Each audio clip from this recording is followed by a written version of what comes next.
Bien, donc bonsoir à toutes et à tous.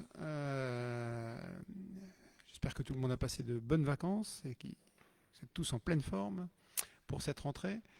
En ce conseil municipal, nous avons le plaisir d'accueillir Madame Lefebvre, donc, qui est notre nouvelle correspondante pour Liberté, en remplacement de Sophie Castellane, qui a décidé d'aller à la plage, qui en fait va plutôt s'occuper des communes littorales. Voilà. Et donc bienvenue à vous. Donc nous allons pouvoir, une fois que maintenant le quorum est largement atteint, indiquer donc les différents pouvoirs. Alors ça aussi, vous étiez porteur ou porteuse d'un pouvoir vous-même.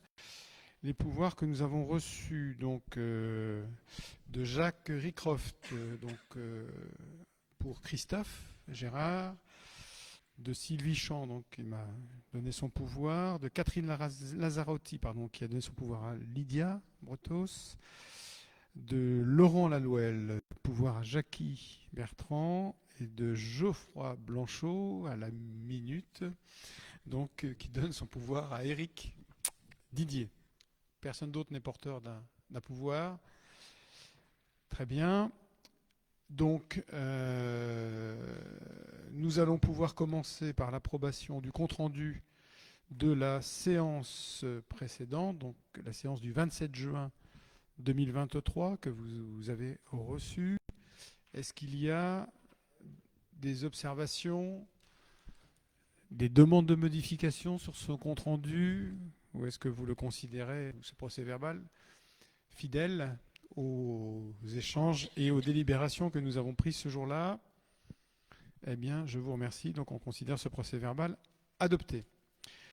Donc, nous allons commencer ce conseil municipal par plusieurs rapports d'activité, alors qui interviennent évidemment dans un délai un peu long, mais il faut pouvoir réunir un certain nombre d'informations pour que ce rapport soit suffisamment précis. Et donc nous aurons rapport du service public de l'assainissement, du syndicat d'alimentation en eau potable, et puis de la communauté de communes Cœur de Nacre, donc, pour lesquels il nous est demandé de prendre acte des différents rapports sans vote, évidemment. Donc nous allons pouvoir commencer par le rapport sur la qualité du service public de l'assainissement. Je vais donc donner la parole au... Ah oui, j'ai oublié la secrétaire de séance, mais c'est tellement naturel pour nous, même si elle se cache derrière Alain. Aurélie, si tu veux bien, merci à toi. Donc maintenant que notre secrétaire de séance est démocratiquement désigné, je vous propose donc de passer au rapport sur le prix, la qualité du service public de l'assainissement, donc que Jean-Pierre, en tant que vice-président du syndicat d'assainissement, va nous aborder rapidement, sachant que vous pourrez évidemment aussi, au vu du rapport en question, poser les questions qui vous viennent. Jean-Pierre. Bien, merci. Bonsoir à tous. Donc, je vais vous présenter en quelques mots ce rapport annuel qui ressemble beaucoup à l'exercice 2021. Quelques mots de rappel peut-être pour l'ensemble des auditeurs. Savoir que le syndicat a une compétence dans la collecte, le transfert, la dépollution, les raccordements et l'élimination des boues. Et on y a ajouté, nous, la mise en conformité des branchements dans la partie privative. Le syndicat a délégué la gestion de l'usine à Veolia pour un marché qui est de 2018 à 2028. La population desservie actuellement est de près de 21 000 habitants, avec un nombre d'abonnés au 31 décembre qui était 2022 à 15 515, soit 0,53% d'augmentation. Les volumes d'eau traitée facturés étaient égaux à 1 200 555 mètres cubes, soit une diminution de 1%. En fait, la diminution est liée au fait qu'il y a plu un peu moins l'année dernière, on l'a tous constaté. Donc il y a moins d'eau parasite qui rentre dans les réseaux. En ce qui concerne les linéaires, on est toujours à 179 km,33. Donc il n'y a pas eu beaucoup de nouveaux réseaux. Les ouvrages sont d'épuration sont tous en conformité, autant sur la collecte des effluents, sur l'équipement de la station et sur la performance. Sur les quantités de boues produites, donc on a une diminution des boues produites parce que pendant 2 ans, on avait récupéré les boues de stations voisines qui n'étaient pas homologuées pour assainir les boues à l'époque polluées par le Covid. Voilà en gros sur les généralités. Là je suis le plan de notre rapport. Il y a un tarif, on parle de la tarification, pardon. Vous verrez que la part de la collectivité n'a pas changé en termes de taux. Par contre, le délégataire a fait une augmentation de 13,6%, ce qui n'est pas négligeable, mais on sait que l'énergie a augmenté de façon significative. Donc, ce qui peut expliquer en partie cette hausse de 13,6%. Mais le syndicat, lui, a souhaité rester sur les taux actuels. En ce qui concerne les indicateurs de performance, on peut être très satisfait des indicateurs qui sont pour la plupart communiqués par la police de l'eau. Sur la collecte des effluents, on est à 100. Sur la conformité de la station, on est également à 100 en termes d'équipement. Sur la conformité de la performance, on est à 100, c'est la qualité d'épuration. Sur la conformité des boues évacuées, on est à 100. On n'a pas de taux de débordement. Et donc, c'est plutôt très satisfaisant comme fonctionnement. Alors, un autre rapport, un autre point qui m'a semblé intéressant, c'était le taux d'impayé. On est à 1,46% en 2022 contre 1,55% l'année précédente et 1,99%. Donc, on peut dire qu'on a des abonnés qui sont très citoyens puisqu'ils payent ce qu'ils consomment.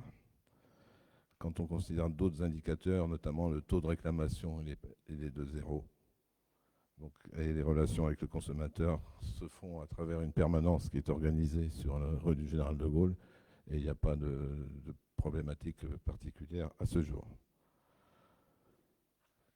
Peut-être un mot, et vous aussi vous avez des questions, j'essaierai d'y répondre parce que c'est un domaine éminemment technique.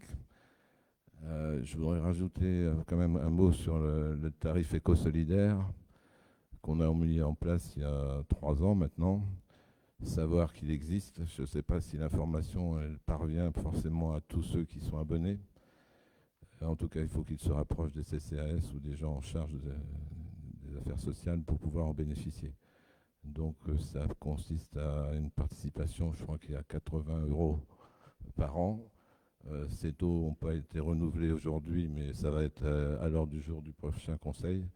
Et ça va bénéficier à 326 personnes. Donc on estime que ça ne fait pas beaucoup.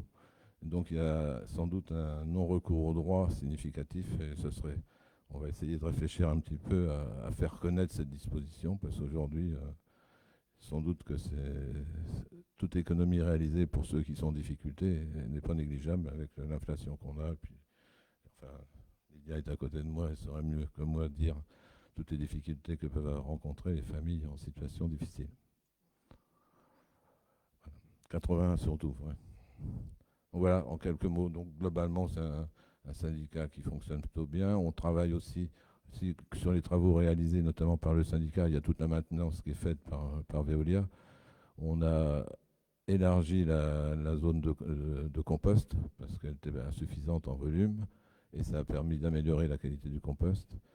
On a mis aussi un pont bascule parce que les gens arrivaient avec un tonnage qui était évalué un peu à la louche. On s'est dit que ce serait mieux quand même de bien savoir combien de tonnes arrivaient. De la même façon, combien de tonnes de compost pouvaient partir.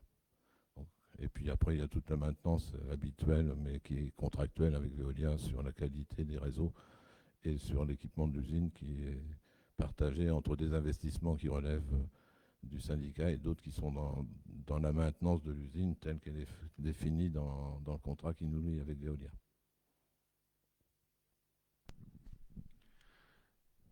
Est-ce qu'il y a des questions sur le rapport du syndicat d'assainissement avant que nous passions à l'eau potable? Alors dans un sens peut-être inversé, puisque normalement l'eau est d'abord potable avant d'être assainie, mais... Jusqu'à maintenant. Alors si, tiens, tu as raison Thierry d'évoquer ça. Il y a une étude qui est en cours de réalisation sur la possibilité de réutiliser les eaux usées de la station. Il faut savoir qu'en ce moment, on balance de l'eau plutôt de bonne qualité à 2,5 km en mer. Et aujourd'hui, on est en train de s'interroger quand même, est-ce qu'il n'y a pas moyen d'utiliser cette eau autrement que de la mettre en mer? C'est une problématique très particulière à l'usine de Bernières, parce que la plupart des autres stations balancent leurs eaux traitées dans les rivières, et c'est important que ça reste dans les rivières, parce que ça participe à la biodiversité, alors que nous, on la balance en mer. Donc il y a peut-être un usage possible. Le problème, c'est de savoir pour qui et à quel endroit. Donc cette étude-là, elle est lancée. Elle va solliciter un grand nombre de partenaires parce qu'il y a de nombreux acteurs dans ce domaine. Et donc, je pense que l'année prochaine, on saura un peu plus sur ce sujet-là. Oui, ça, on attend beaucoup de cette étude, sachant que, évidemment, il ne s'agira pas de recréer des réseaux inversés pour renvoyer l'eau qui est traitée vers des usages dans chacune des communes, parce que ça créerait des coûts de réseau qui seraient beaucoup trop élevés. Il faut trouver la solution pour essayer d'utiliser le plus possible de cette eau qui se perd en mer, en cherchant des solutions qui soient réalistes et raisonnables. Évidemment, sur le plan budgétaire. Au niveau du syndicat, il y aura aussi alors, qui ne concerne pas directement le syndicat, mais le syndicat fait le choix de mettre à disposition, ce sera probablement donc, pour la rentrée de 2024, septembre 2024, enfin c'est l'horizon qu'on s'est donné en tous les cas, un terrain de 7 hectares donc, qui va avoir vocation à abriter des activités de maraîchage bio, alors en tous les cas sans pesticides, on va dire, voilà, parce que pas forcément viser le label, mais en tous les cas sans traitement, ça c'est sûr.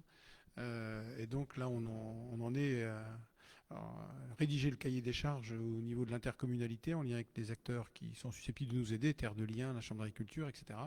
Donc pour pouvoir faire en sorte d'avoir des activités qui, notamment, nous permettent de fournir des matières premières de qualité, notamment dans nos cantines. On travaille aussi, on va travailler avec Convivio, qui est notre opérateur pour les cantines, pour pouvoir faire en sorte qu'ils puissent assurer une partie des débouchés qui seront produits sur ces 7 hectares, ce qui n'est pas négligeable en maraîchage, donc on va dire bio, pour faire simple. Ça nous laisse quand même une perspective relativement intéressante et sans doute des exemples qui pourront servir pour d'autres projets ensuite. Donc, voilà, deux projets importants. Alors, un qui concerne directement le syndicat d'assainissement et l'autre, et là on remercie le syndicat d'assainissement, sur une participation du syndicat qui va libérer le terrain pour qu'on puisse l'utiliser à des fins plus constructives pour notre territoire.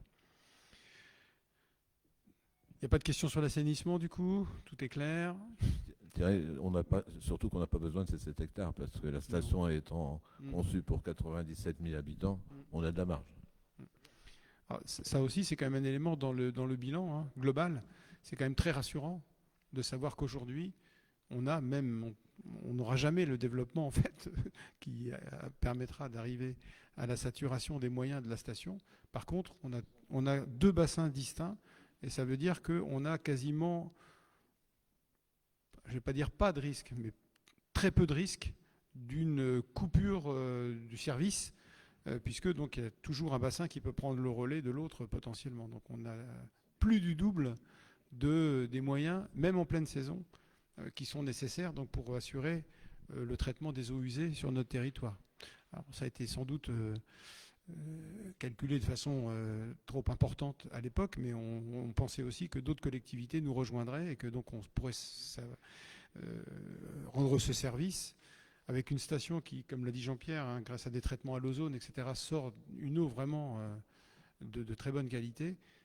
Donc à d'autres collectivités. Bon, maintenant les réseaux existent, on ne les remettra pas en question, donc on sait que le besoin demain ne va pas être potentiellement multiplié par 2, donc on a vraiment toutes les ressources qui vont bien pour assurer de façon sereine la question de l'assainissement sur notre territoire.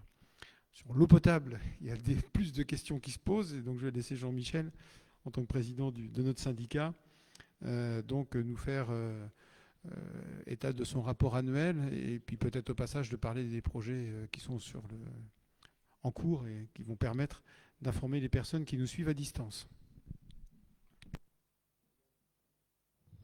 C'est bon, ça fonctionne. Merci. Présentation du rapport d'activité pour l'exercice 2022 de notre syndicat public d'eau potable, SIAP de Douvres-la-Délivrande. Ça va,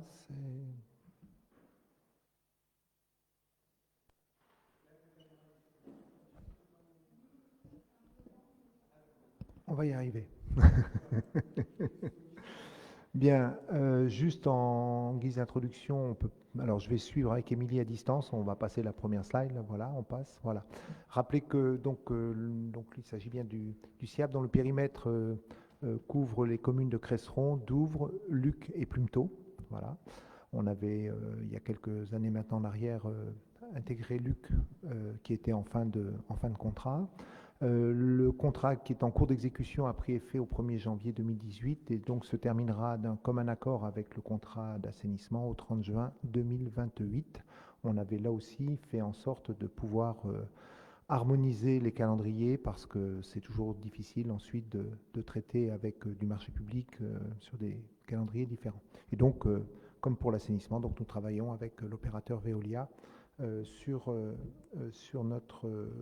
territoire de notre syndicat.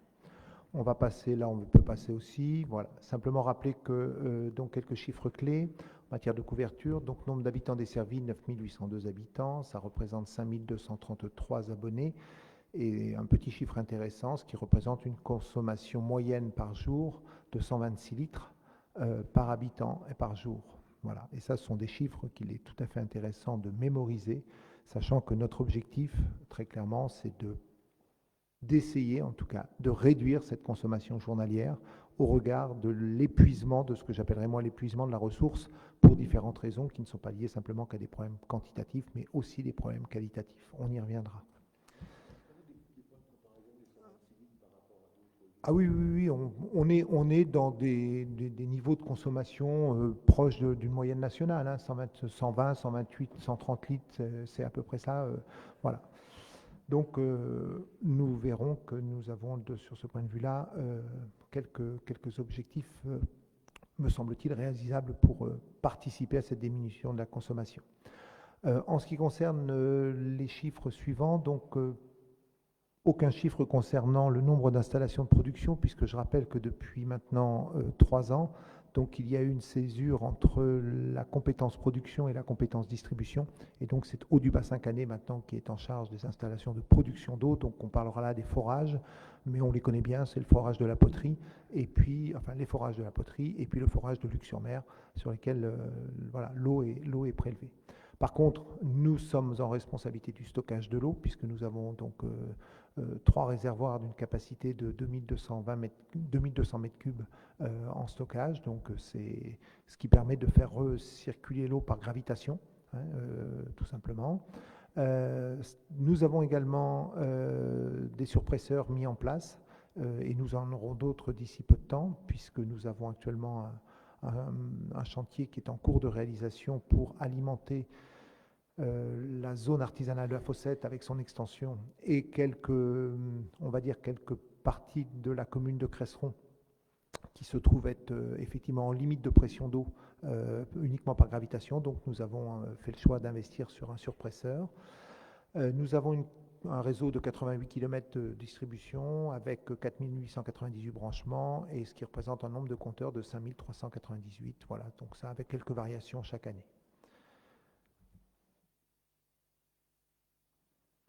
Alors, comme tous les ans, intéressant d'avoir ce chiffre, c'est un chiffre auquel, avec les membres du syndicat, sur lequel nous portons attention particulière, c'est le rendement, c'est-à-dire le taux de rendement de notre réseau.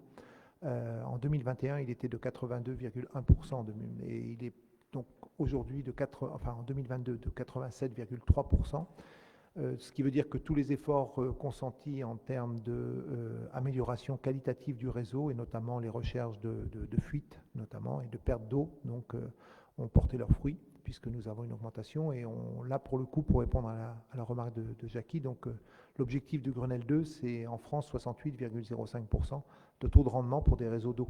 Donc voilà, alors on peut encore faire mieux, mais en même temps je le dis, parce qu'on peut toujours dire, bah oui, mais on pourrait essayer d'atteindre 100%, sauf qu'à un moment donné, quand vous voulez atteindre un 100%, vous avez des travaux en termes d'investissement qui sont démesurés et qu'il vaut mieux laisser l'eau repartir, je dirais, par infiltration, plutôt que de vouloir absolument la laisser dans les tuyaux, quoi. Voilà, c'est un principe.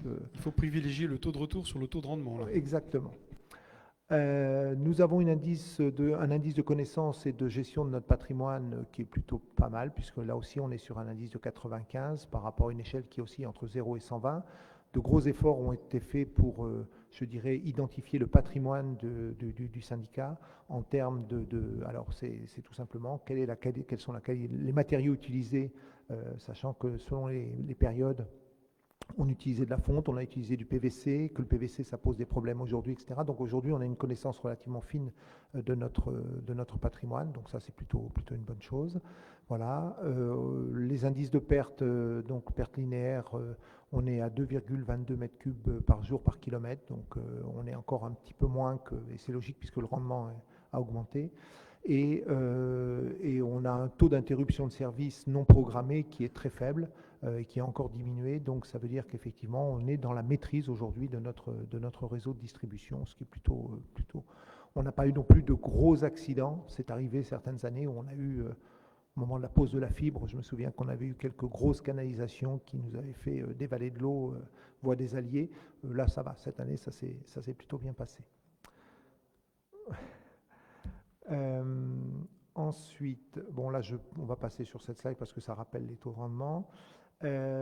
Alors simplement, petite explication, parce que vous voyez que dans ce petit picto là, nous avons donc un volume d'eau produite, donc voilà, donc nous la mettons en distribution, donc on met chaque année un peu plus de 560 000 mètres cubes d'eau en distribution, voilà, et on a un consommé autorisé sur 365 jours de 489 000 mètres cubes, donc on a une perte effectivement, et ça correspond à l'écart mesuré sur le taux de rendement. Et puis on a une petite particularité, mais qui va bientôt disparaître, c'est que nous achetons de l'eau au syndicat de Bernières Saint-Aubin-Langrune pour alimenter Tailleville. Voilà, et ça c'est quelque chose qui, avec la décarbonatation, va disparaître à la fin du mois, puisque maintenant nous avons un surpresseur qui est installé, pour vous le situer, pratiquement en face de la piscine, là, dans ce secteur-là. Et ce surpresseur va permettre effectivement que nous puissions alimenter en eau décarbonée l'ensemble des abonnés, dont les abonnés de Tailleville, parce qu'il n'était pas question pour le syndicat d'avoir deux poids, deux mesures. Quand vous distribuez de l'eau, vous distribuez la même eau pour l'ensemble de votre syndicat sur le territoire. Donc nous faisons maintenant remonter l'eau à partir de la poterie directement sur Tailleville, grâce à ce surpresseur que nous avons réalisé. Voilà. Non, il n'y a pas de remerciement, c'est tout à fait logique, je dirais, en termes d'offres de services publics, que d'apporter la même qualité de service sur l'ensemble du réseau. Voilà ce qu'on peut dire sur ce slide. Il n'y a pas d'autre chose très... Alors, on a toujours un peu de consommation sans comptage. Alors, je le précise, parce qu'on se dit, mais pourquoi est-ce qu'on ne comptabilise pas tout? Parce qu'il y a des bornes incendie qui sont utilisées par des services pour des services techniques, etc. Donc ça ne rentre pas, je dirais. Ça fait partie des consommations. Et ce qui est, par contre, dommage, et ça rejoint l'intervention de Jean-Pierre, ce qui est dommage, c'est qu'on utilise de l'eau potable pour des services qui, à mon avis, n'auraient pas besoin forcément d'eau totalement potable ou d'eau décarbonée demain. Donc, d'où l'idée de comment réutiliser l'eau après la station d'épuration, etc. Mais c'est tout le sujet sur lequel nous travaillons. Sujet sensible, on y va tout de suite, on va en dire deux mots. Donc, ne soyez pas choqués avec ce que vous voyez, puisque les résultats à 100% de satisfaction en analyse microbiologique et analyse physico-chimique montrent que nous avons une satisfaction totale. Mais ce serait, je dirais, faire fi de préoccupations qui sont les nôtres. Ça, ce sont les résultats que nous envoie l'ARS et qui sont conformes. Mais on précise bien que nous sommes sur uniquement des analyses qui sont faites en distribution, hors mesure pesticides et métabolites, compétences de haut du bassin cané, donc tout ce qui concerne la production. C'est la dissociation des deux. Alors on ne se cache pas derrière ce résultat-là. On sait qu'on a travaillé de concert avec Eau du Bassin Cané pour améliorer la qualité de l'eau au travers du traitement des pesticides. C'est des gros dossiers qui sont en cours. Ça ne concerne pas que notre territoire. C'est le fruit d'une histoire. C'est pas non plus arrivé en septembre 2022, comme ça tout d'un coup on a des pesticides dans l'eau. Il y a toujours eu ce genre de difficultés. La difficulté aujourd'hui, c'est d'essayer de trouver des éléments de réponse à comment réduire ces taux, sachant que les normes elles-mêmes au niveau de l'ANES ne sont pas encore complètement stabilisées. Voilà, et qu'au niveau européen, de la même façon, il y a de grosses discussions. On sait qu'il y a des enjeux très important en termes de lobby sur ces questions-là et que voilà, nous ne sommes qu'un petit syndicat voilà, à notre échelle, mais par contre nous avons la prétention d'apporter notre soutien en haut du bassin canet pour essayer de trouver des éléments de réponse et d'amélioration sur la qualité de l'eau du point de vue du traitement des pesticides. Voilà. Le prix de l'eau. Juste ce qu'on peut dire sur cette question, Jean-Mi, c'est que notre syndicat était un des syndicats qui n'avait pas eu encore besoin d'investir dans une unité de traitement et de filtre, alors que par exemple le syndicat de Saint-Thomas a distribué une eau qui est filtrée parce que chargée de pesticides en amont, depuis très longtemps. Il y a une unité de traitement charbon qui est maintenant installée sur le syndicat de Bernières, déjà depuis plusieurs années d'ailleurs, sur Bernières, Langrune, Saint-Aubin. Mais le problème, je tiens vraiment à le redire, c'est pas un problème uniquement local, c'est un problème d'enjeu national, quoi. Voilà, la qualité de l'eau en France, enfin, et pas qu'en France, c'est même européen, la qualité de l'eau au regard de l'agriculture intensive qui a été promue pendant des années, ce qui pouvait se comprendre aussi, aujourd'hui on est les héritiers de tout cela et il va falloir qu'on essaie, voilà, si possible, d'apporter des éléments de réponse. Mais je tiens à le préciser, aujourd'hui, l'eau qui arrive au robinet est une eau consommable. On ne peut pas dire que l'eau ne soit pas consommable, qu'elle ne soit pas potable, sinon elle ne serait pas distribuée. Voilà, c'est aussi simple que cela du point de vue des autorités sanitaires. Du point de vue du prix de l'eau, on est sur une consommation, toujours la base d'une consommation moyenne annuelle de 120 mètres cubes par abonné, hein, c'est toujours à peu près la même référence, et donc on est sur 1,79 € du mètre cube. Alors bien évidemment, nous sommes sur les chiffres de 2022, et que sur 2023, il y aura, et on a déjà constaté une augmentation du prix de l'eau, mais parce que nous apportons maintenant un service lié à la décarbonatation, mais lequel service va permettre aussi de réaliser un certain nombre d'économies par ailleurs pour l'ensemble des abonnés, et pas simplement les détenteurs d'adoucisseurs. Pour tous les abonnés, les chauffe-eau vont mieux se comporter, les bouilloires seront moins entartrés et les robinets seront plus agréables à regarder. Voilà, pour prendre simplement ces quelques images. On va passer, ça on peut passer. Alors, juste quelques faits marquants pour l'année. Donc, on a travaillé de concert avec Veolia sur l'avant-projet concernant la surpression, je l'évoquais sur le réservoir. Le chantier est démarré. Hein, voilà. Alors, ce ne sera pas un gros chantier, vous ne verrez pas de grue là-haut sur le réservoir de Cresseron, d'autant plus qu'on a fait le choix que ce surpresseur soit enterré, donc comme ça, ça ne va pas défigurer le paysage et ça sera beaucoup plus pratique pour son fonctionnement.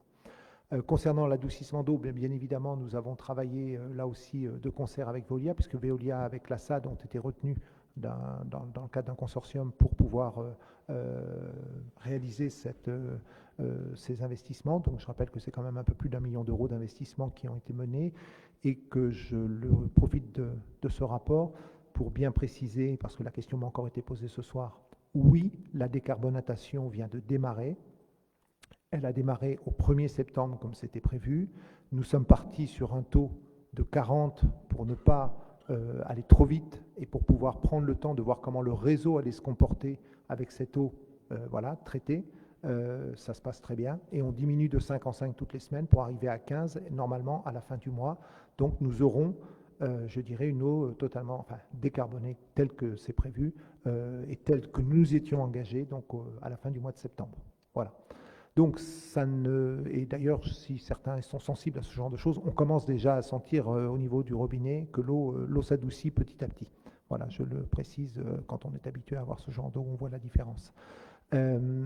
Alors, j'en profite également, Thierry, je me permets, de rappeler, puisqu'on a l'occasion de le dire, que surtout les propriétaires d'adoucisseurs fassent le nécessaire pour faire régler, s'ils souhaitent garder leurs appareils, les fassent régler, car une eau qui ne serait plus porteur de calcaire devient une eau agressive. Et que, quand je dis une eau agressive, c'est que ça ne prend pas de temps. En quelques jours, vous avez vos tuyaux qui vont fuir. Voilà, tout simplement, ils vont être percés. Voilà, on a besoin de calcaire dans l'eau pour que c'est des équilibres chimiques dans l'eau, on a besoin de ça.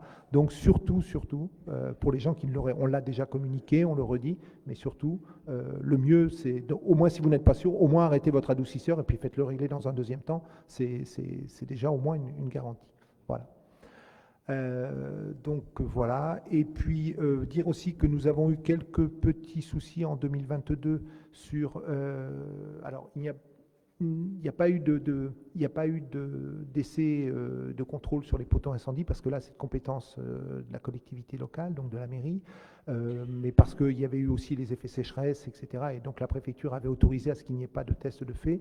Cependant, nous avons dû régler dans l'année 2022, nous y sommes parvenus, en 2023 nous y sommes arrivés, à faire en sorte que, on va dire, la liaison en défense incendie qui partait du réservoir de Tailleville, donc syndicat de Bernières, Langrune, Saint-Aubin, soit remise en service pour garantir que nous ayons une défense incendie sur Tailleville. Voilà, ça y est, c'est fait, c'est réglé, et on est content que ce soit fait, parce qu'en termes de responsabilité, c'était quand même un peu embêtant. Dire également que nous avons travaillé à des remplacements de compteurs, ça c'est aussi une volonté du syndicat, parce qu'à un moment donné, on peut avoir aussi du décomptage qui n'est plus juste, un compteur qui commence à s'user, à s'enrayer, donc on veille, donc 738 compteurs ont été remplacés au cours de l'année 2022. Ensuite, nous avons eu quelques branchements qui ont été renouvelés, et il nous en reste encore pas mal à faire, vous pouvez le noter. On a encore 302 branchements à la fin de l'année 2022. Ça fait partie des héritages quand on se rapproche avec d'autres acteurs.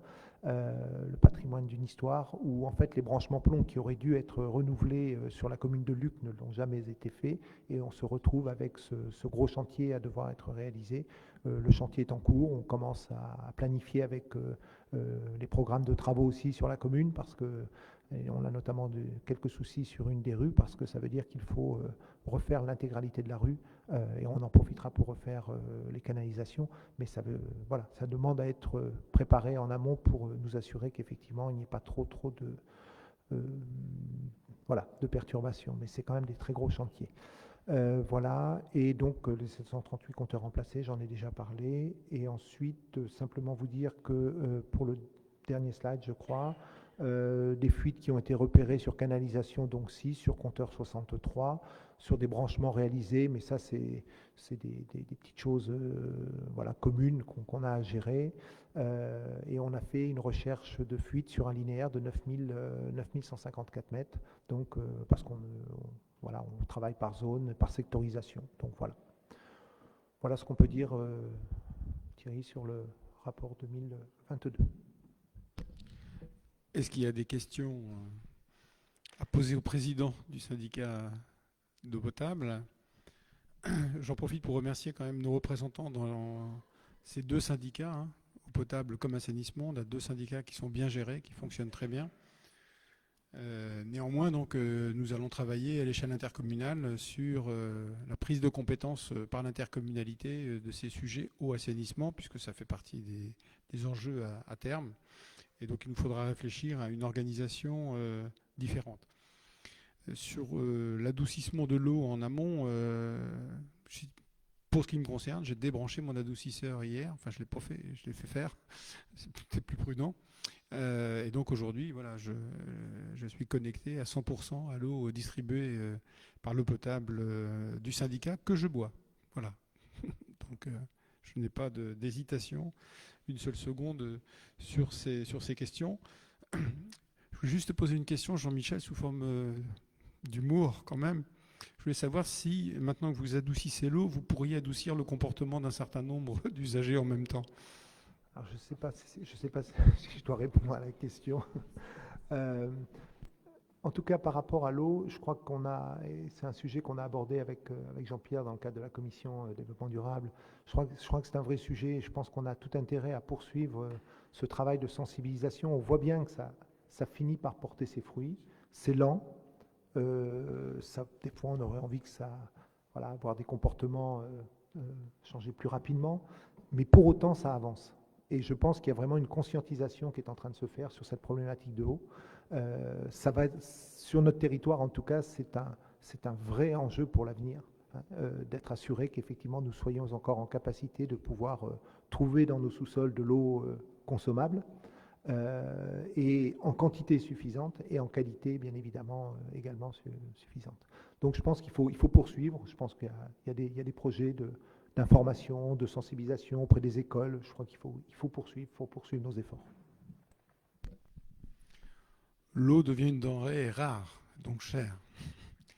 Il faut y faire très attention.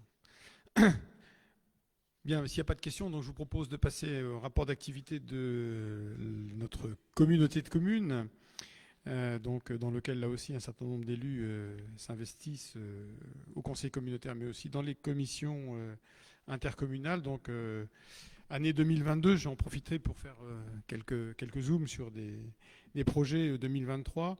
Donc sur la prévention gestion des déchets, donc en 2022 était la première année de mise en œuvre de la TOMI sur l'ensemble des 12 communes, hein, puisqu'on l'a fait petit à petit. Et Douvres, Saint-Aubin et Luc-sur-Mer ont été les initiateurs de la mise en place de cette taxe incitative, ce qui a d'une certaine façon obligé les autres à y venir, chacun à leur tour. Aujourd'hui, les 12 communes sont couvertes par la TOMI. Et donc, voilà, on a par ce biais encore un petit peu amélioré notre comportement de tri. Il faut qu'on fasse attention aux déchets au même titre qu'on fait attention à l'eau, de la même façon, hein, même si ce n'est pas une ressource, mais c'est quelque chose auquel il faut être très vigilant. Donc nous avons au-delà de cette TOMI que tout le monde commence à appréhender maintenant, hein, puisque beaucoup étaient encore restés avec l'idée qu'il fallait 12 levées. On était resté sur l'image de la redevance incitative qui ne s'est pas mise en place, elle. Et aujourd'hui, donc, on est toujours sur une taxe qui n'a pas évolué, c'est-à-dire que nous avions même baissé, hein, je rappelle quand même la taxe de base sur la TOM, en fait, hein, on avait baissé de 0,5 points la TOM. Je pense qu'il n'y a pas beaucoup de collectivités qui l'ont fait. Et nous n'avons pas encore eu besoin, je ne sais pas si on pourra continuer dans cette direction, très sincèrement, parce que le budget déchets doit être équilibré de façon autonome.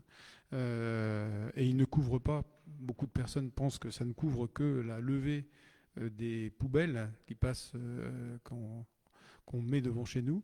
Et pas du tout, hein, ça prend en charge également le fonctionnement des déchetteries et le jaune, qui lui n'est pas comptabilisé, mais qui est valorisé et qui coûte aussi, puisqu'il y a effectivement des collectes donc, de tout ce qui est trié et qui n'est pas donc évidemment directement refacturé. Donc pour l'instant, on a réussi à tenir donc un équilibre budgétaire global qui permet effectivement de pouvoir faire œuvre de pédagogie dans le domaine de la gestion des déchets et qui nous permet aussi d'investir sur un certain nombre de sujets, dont sur nos déchetteries, puisque nous avons déjà commencé, pour ceux qui sont allés en déchetterie cette année, vous avez pu constater qu'il y a eu des travaux de sécurisation. Donc toutes les bennes maintenant sont sécurisées, c'est-à-dire que personne ne risque de tomber dans la benne, ce qui n'est pas tout à fait le sens donc, d'une déchetterie.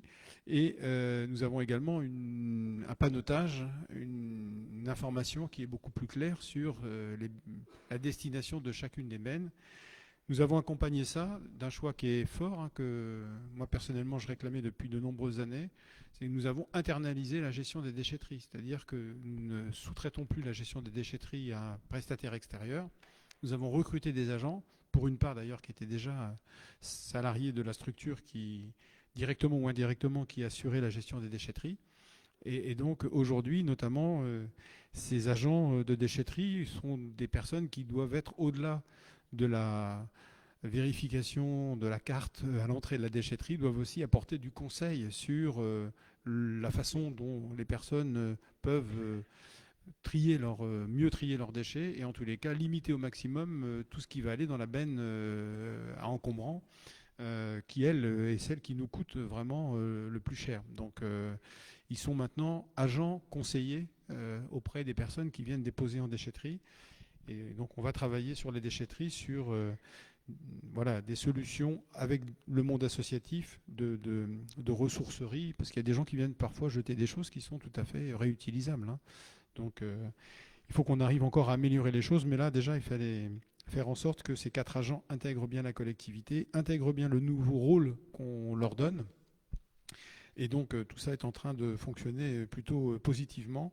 Et on a déjà vu les écarts, donc notamment de tri et donc de revalorisation, puisque lorsque c'est trié, ça peut nous rapporter un tout petit peu d'argent, alors que quand c'est mis dans la benne gravat, là, c'est seulement un coût, il n'y a aucun rapport. Et en plus, c'est enfoui, donc sur le plan écologique, on ne peut pas dire que ce soit particulièrement une grande réussite. Donc tout ce qui peut être évité à l'enfouissement, il faut le faire, et donc nos agents là sont là pour ça. Donc on commence à réfléchir aussi sur le tri des biodéchets, puisqu'il y aura une obligation de tri des biodéchets, donc notamment par le biais du compostage, par exemple. Hein. À terme, hein, il faudra trier aussi tout ce qui est produit de cuisine, hein, les légumes, alors pas les déchets carnés, hein, bien sûr, mais tout ce qui va aujourd'hui dans nos composteurs individuels, il va falloir qu'on puisse trouver une solution, une proposition à faire à l'ensemble des usagers, donc de façon individuelle ou collective. Et donc on travaille sur le sujet en ce moment. Voilà. Après, il y a un certain nombre d'initiatives qui sont prises par notre service prévention et gestion des déchets. Nous avons notamment une personne qui est vraiment spécialisée dans la prévention et qui fait ce travail-là de façon tout à fait positive.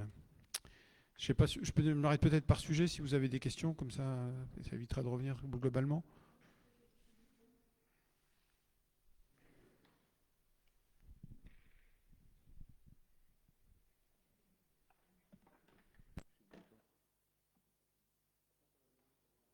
J'ai juste une question qui va lier le sujet de Jean-Michel et puis celui de Thierry.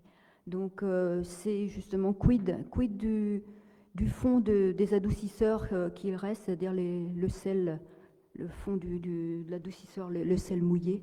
Est-ce que ça va en déchetterie justement et on ne sait pas quoi en faire. Donc est-ce que vous avez une idée de ce qu'on peut en faire? Merci. Alors, il semble que ce soit efficace dans le traitement des mauvaises herbes, mais je ne pense pas que ce soit une utilisation très efficiente. Donc, c'est une bonne question. C'est que du sodium, hein. C'est que du sodium. C'est du sel, oui. Hein. C'est du sel. C'est du sel, hein. C'est rien d'autre. Hein. Donc, il y a... voilà, oui. c'est... Donc, ça... Oui, c'est ça. Non, mais c'est un désherbant c'est naturel. du sodium, hein, c'est bon. pas plus que ça. Hein, donc faut pas, c'est pas du produit toxique. Hein, la preuve, c'est que c'est fait pour traiter. Donc je pense que on pourra poser la question et puis peut-être avoir des éléments de réponse plus précis. Mais pour moi, c'est pas un problème que de l'utiliser. Par contre, on va voir. Moi, je vais poser la question à notre service déchets, puis on va voir si on peut passer une consigne plus vertueuse que d'autres, évidemment, dans la réutilisation du sel. Après. Généralement, ce sont des fonds de sel. Après, il y a possibilité aussi, Jean-Michel le disait, de pouvoir continuer à utiliser son adoucisseur à condition de le régler par rapport à l'adoucissement réalisé. Bon, donc, je vais poser la question au service déchets pour voir éventuellement qu'est-ce qu'ils peuvent nous conseiller de plus vertueux, sachant qu'effectivement, c'est du sel au final.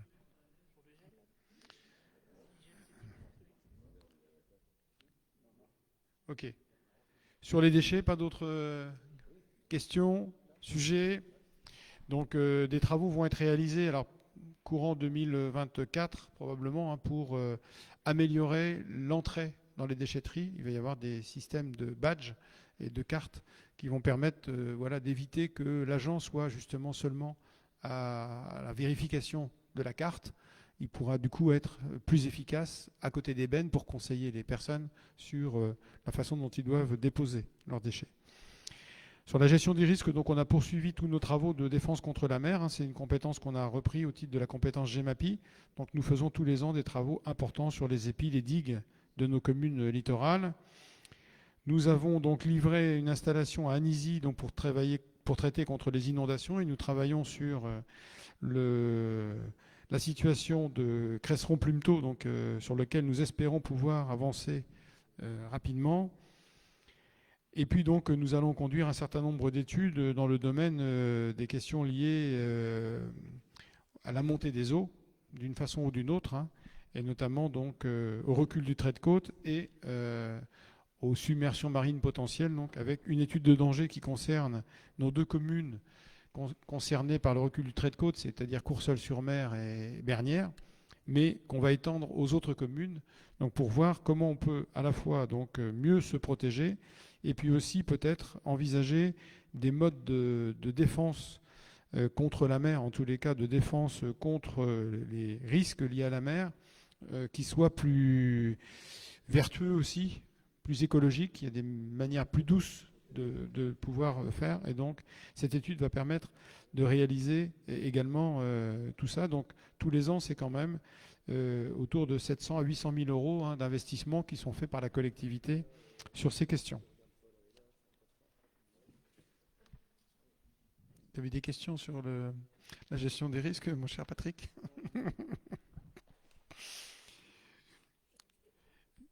Alors, ce qu'il faut savoir aussi, c'est que nous allons donc recruter donc au 2 octobre, donc très prochainement, donc un technicien chargé du cycle de l'eau, c'est-à-dire de toutes les questions autour de l'eau. Donc, il va travailler sur la prise de compétences eau assainissement, qui va travailler aussi donc sur la question des différents risques auxquels nous sommes confrontés sur notre territoire, hein, donc submersion, recul du trait de côte, remontée de nappe, inondation, voilà. J'en passe, et des meilleurs. En tous les cas, on a des communes, les 2 dont j'ai parlé tout à l'heure, qui sont particulièrement vulnérables sur toutes ces questions-là. Et là, on a intérêt à mutualiser au niveau intercommunal. Sur le développement économique et l'emploi, donc, nous travaillons sur la mise en œuvre et le développement du parc d'activités Cœur de Nac. Donc, en 2023, il va y avoir déjà peut-être des premiers travaux d'ici la fin de l'année, mais il va y avoir surtout plus d'installations. Donc à partir de 2024, de plusieurs entreprises qui soit sont du territoire et veulent s'agrandir, soit viennent d'autres territoires, soit créent de nouvelles activités pour certains. Il y en a plusieurs.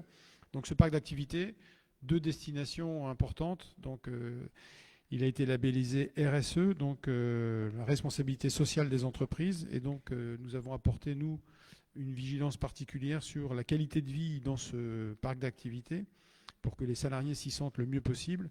Mais il y a également donc des actions qui seront menées dans ce cadre. Et puis donc responsabilité sociétale là cette fois-ci de Cœur de Nacre. Donc nous avons un projet qui avance. Nous devrions formaliser ce projet en fin d'année 2023. Donc pour pouvoir proposer par le biais d'une société de projet qu'on va créer avec le SDEC et avec donc Normandie Aménagement. Donc une production photovoltaïque en autoconsommation collective qui va permettre sur les toitures donc, des bâtiments qui seront présents sur ce parc d'activités de produire de l'électricité donc locale forcément, mais surtout donc à un prix inférieur au prix du marché et stable. Ce qui, par rapport au coût de l'électricité, est une avancée évidemment importante. Et puis donc sur la thématique de l'emploi, donc nous avons une nouvelle personne qui nous a rejoint et qui développe de nouvelles activités, notamment en relation avec les entreprises, mais aussi donc nous allons mettre en place, on va lancer ça dans les 2 semaines qui viennent, donc un projet autour de l'accompagnement des chômeurs de longue durée. Voilà, parce qu'on n'en a pas tant sur notre territoire, mais on en a beaucoup, on en a quand même 150. Et donc ça vaut le coup qu'on s'occupe de ceux-là, en tous les cas de ceux qui ont envie de retourner à l'emploi, parce que l'objectif c'est de les ramener à l'emploi. Donc l'Intercom s'est aussi chargé de mutualiser l'accompagnement technique des petites villes de demain du territoire. On a la chance, l'avantage d'avoir 3 petites villes de demain dans une intercommunalité de 12 communes. Je pense qu'il n'y en a pas beaucoup ailleurs en tous les cas. Et donc, nous avons une chef de projet qui a travaillé sur nos projets importants sur différentes communes. Et pour Douvres, donc, c'est notamment la question des mobilités actives et du réaménagement du centre-ville, pour lequel on a fait une première réunion avec les commerçants il y a peu. Est-ce que sur ces sujets de développement économique, développement tout court, il y a des questions? C'est clair. Donc sur l'urbanisme, le droit des sols, ça se concentre essentiellement alors sur l'instruction évidemment dans le cadre du droit des sols de tous les permis de construire, d'épais, etc. qui sont déposés par nos usagers. mais nous travaillons aussi sur l'élaboration du plan local d'urbanisme intercommunal, donc, que nous avons lancé dans le cadre d'un diagnostic en 2022. Nous devrions pouvoir approuver le PADD, donc Programme d'aménagement et de développement durable, à la fin de cette année. On va le confronter aux personnes publiques associées en novembre. Et donc nous allons pouvoir derrière commencer à travailler sur la traduction réglementaire, donc, qui va permettre de définir les zones et leurs obligations, donc, pour chacune des communes. Nous allons aussi devoir lancer donc un règlement local de publicité intercommunale et un certain nombre d'autres procédures en parallèle de modification de certains PLU, dont le nôtre probablement, et de sujets qui touchent plus particulièrement la commune de Bernières, notamment au titre d'une AVAP, donc, puisque c'est une commune qui un site patrimonial remarquable et qui donc a des suggestions particulières qu'il faut remettre à jour et donc qu'on va devoir lancer en partenariat avec la DRAC et l'architecte des bâtiments de France. Donc voilà, tout ça fait que ce service urbanisme, qui doit bientôt recruter une personne pour remplacer un départ, donc a besoin d'avoir toutes ses forces vives pour pouvoir répondre positivement, puisque nous avons beaucoup de sujets sur le bureau. Sur l'urbanisme, donc normalement fin d'année, PADD, et début d'année prochaine, traduction réglementaire. L'idée, c'est quand même que ce PADD soit approuvé courant 2025, fin 2025 au plus tard, ce PLUI. Sur l'environnement et mobilité, c'est un sujet sur lequel on a engagé beaucoup de choses. On parle du vélo à assistance électrique, location, mais aussi aide à l'acquisition de vélos électriques. C'est un sujet sur lequel nous avons donc retenu notre maître d'œuvre et sur lequel nous allons commencer les travaux du schéma cyclable par la partie qui va concerner le rond-point du Nouveau Monde jusqu'au musée Radar le long de la RD 404 qui mène à Courcelles. Et puis donc nous aurons bien sûr d'autres travaux à réaliser dans ce cadre-là. Nous avons lancé un atlas de la biodiversité qui va arriver à son terme et sur lequel il va falloir évidemment tirer des conséquences dans le cadre du PLUI, bien évidemment. Et puis donc nous accompagnons sur un sujet un peu différent, donc France Rénov qui a accompagné en 2022 193 ménages de notre territoire pour les aider à réaliser et à financer les travaux d'économie d'énergie de leur logement, puisque là c'est un enjeu évidemment important. Nous allons commencer très prochainement l'étude et la réflexion et le fait que nous puissions retenir un maître d'œuvre pour réaliser notre aire multimodale, donc qui va se situer au rond-point du Nouveau Monde, et qui va permettre donc d'assurer de différentes façons le transport vers Caen. Nous avons ouvert vendredi dernier donc le service Blablacar Daily, donc qui visiblement commence déjà à bien fonctionner, donc qui permet de faire du covoiturage simple, donc sous forme finalement de covoiturage, mais sans que toutes les voitures arrivent à un endroit pour qu'il n'y en ait qu'une qui reparte. Le covoitureur, en fait, celui qui conduit le véhicule, va passer prendre en fait sur son trajet différentes personnes qui, elles, peuvent aller à pied jusqu'au hub qui va être retenu.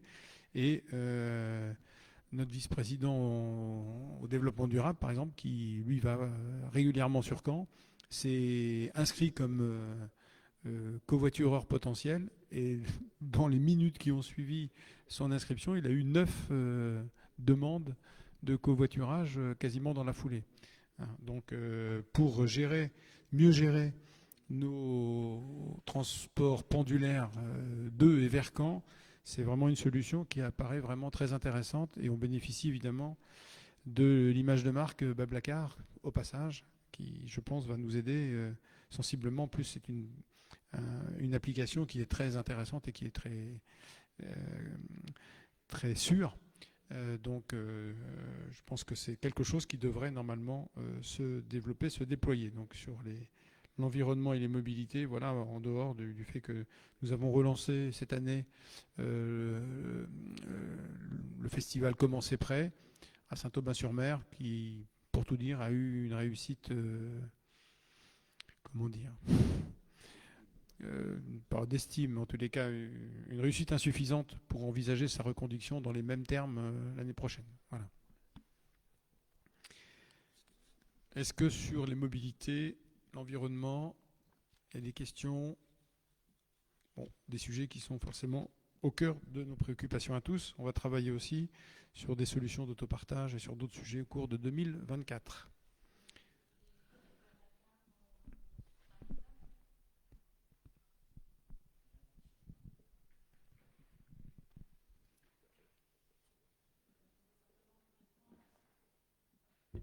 Je vais y arriver. 1, 2, 3. Voilà. Oui, donc en fait, les revenus, en fait, puisqu'il faudra que ce soit déclaré, en fait, les revenus Blablacar. Alors tout est tracé, tout voilà. est tracé. Donc en fait, derrière, il y a aussi une imposition qui est liée en fait aux revenus Blablacar normalement. Je pense pas que ce soit considéré comme un revenu a priori. C'est une indemnisation, c'est plus une indemnisation qu'un revenu. Et en tout état de cause, même si c'était le cas, ça ne va pas représenter des ressources fantasmagoriques qui vont justifier des sauts de tranche normalement. Mais a priori, c'est pas déclarable et surtout ça permet donc à plusieurs personnes de n'utiliser qu'une voiture. Et il semble qu'en ce moment, ce soit bien pratique pour aller à Caen, parce que je suis allé à Caen aujourd'hui. Et il y a une partie de la 4 voies qui est condamnée, donc évidemment. Si autant de voitures passent sur une 2 fois une voie, là où d'habitude elles passent sur une 2 fois 2 voies, ça va créer quelques sujets.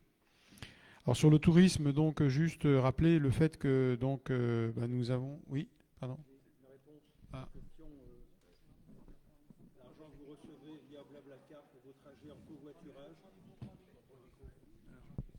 L'argent que vous recevez via Blablacar pour vos trajets en covoiturage correspond au partage de frais entre particuliers. Ce sont donc des montants non imposables selon l'administration fiscale française. Et là, Lydia a une autre version. On va regarder, on va poser la question. Bon après, c'est pas... Je vais regarder. Non. Il faut pas le faire pour ça en plus.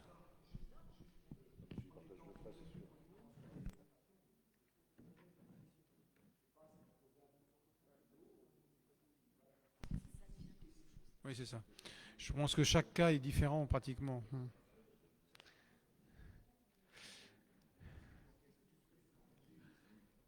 Oui, c'est ça, oui. Oui, si on encaisse plus que les frais engagés, là, effectivement, là, ça devient un revenu. Mais on va regarder ça aussi, on va creuser pour qu'on ait une clarification et que ce soit clair aussi pour tout le monde, pour tous ceux qui s'y engagent, évidemment. Même si, effectivement, la question de l'engagement dans ce service doit être au-delà de ces questions financières qui sont finalement secondaires au final. Donc pour le tourisme, donc nous avons transformé au 1er mai 2022 l'Office du tourisme intercommunal qui était géré par une association, donc en EPIC. C'est une décision très importante puisque c'est maintenant donc un outil qui est directement connecté, corrélé à l'intercommunalité. Et d'ailleurs, nous avons changé son nom puisqu'il s'appelait Office du tourisme Terre de Nacre. Donc il s'appelle maintenant Office du tourisme Cœur de Nacre. Pour mouvoir un territoire Cœur de Nacre avec un nom Terre de Nacre, effectivement, c'était quelque chose qui apparaissait comme discordant en tous les cas à quelques-uns, même si pour d'autres ça paraissait sans poser problème. Ça nous est apparu plus logique de faire correspondre les deux, puisque cet office du tourisme a vocation à promouvoir notre territoire, évidemment, avant toute chose. Voilà, donc je passe sur les réalisations de l'Office du tourisme que vous avez vu. On a un Office du tourisme qui fonctionne très bien avec une codirection qui est très efficace. Donc, nous allons avoir aussi donc, pour 2024, donc, normalement ça devrait être livré pour le mois de juin 2024 évidemment, une boucle touristique vélo donc, qui sera réalisée par le département, donc qui sera une boucle importante puisqu'elle fera 31 km au total. Bon, il y a un certain nombre d'initiatives aussi sur des cartes touristiques multilangues, puisque nous avons, depuis cette année, l'année dernière déjà, vu revenir de façon importante les touristes étrangers sur notre belle région normande, et nous avons même vu cet été pas mal de touristes du sud de la France qui venaient prendre le frais dans notre belle région tempérée. Voilà. Et puis donc l'Office du tourisme, évidemment, fin 2023, début 2024, va avoir à préparer toutes les cérémonies, les événementiels du 80e anniversaire du débarquement, qui va être un temps marquant pour notre territoire, bien évidemment. Sur les équipements de loisirs, culture, donc notamment culture, donc notre salle de spectacle a repris un fonctionnement à peu près normal. On est arrivé à 80% de taux de remplissage de la salle. Nous espérons arriver au taux de distribution de l'eau évoqué tout à l'heure. Donc il faut qu'on soit encore en progrès. 80% c'est bien, mais on peut faire mieux aussi. Et donc l'équipe s'est bien mobilisée pour pouvoir relancer l'activité et proposer une saison très diversifiée. Cette année, ça va encore être le cas. Et il y a eu aussi un projet de territoire traversé qui a été très intéressant, puisqu'il a permis de partager entre les communes des expériences et une session finale qui était très, très enrichissante. Et donc un prochain projet de territoire va être réalisé en 2024 pour tout ce qui touche évidemment à l'aspect mémorial. Ils vont travailler sur l'aspect mémorial, donc avec des journalistes qui pourront aider à retracer l'histoire de nos différents territoires. Nous avons sur la culture et sur la salle de spectacle aussi, donc embauché il y a 1 an et demi une médiatrice culturelle qui fait un travail remarquable en liaison avec les écoles et les associations notamment, et qui permet de façon significative d'élargir les personnes qui viennent fréquenter la salle de spectacle et qui s'intéressent en tous les cas à la production culturelle.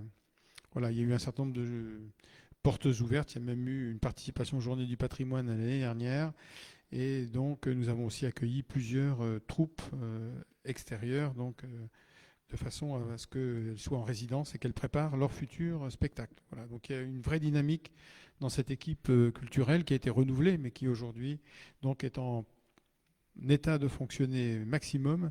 Et donc j'encourage évidemment toutes celles et tous ceux qui nous écoutent donc à distance à venir en profiter, puisque la prochaine saison, donc, qui va être lancée vendredi prochain, donc s'annonce comme une saison encore très intéressante.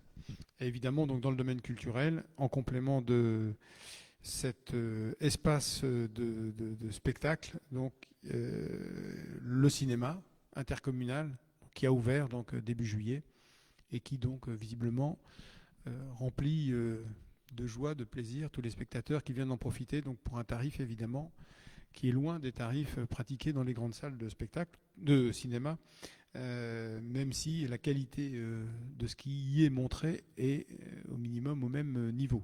Il y a un rapport qualité-prix, sans doute, unique sur le territoire. Donc là aussi, il faut aller en profiter. C'est fait pour ça. Et ça fera plaisir aux bénévoles qui s'investissent de façon importante sur cette activité.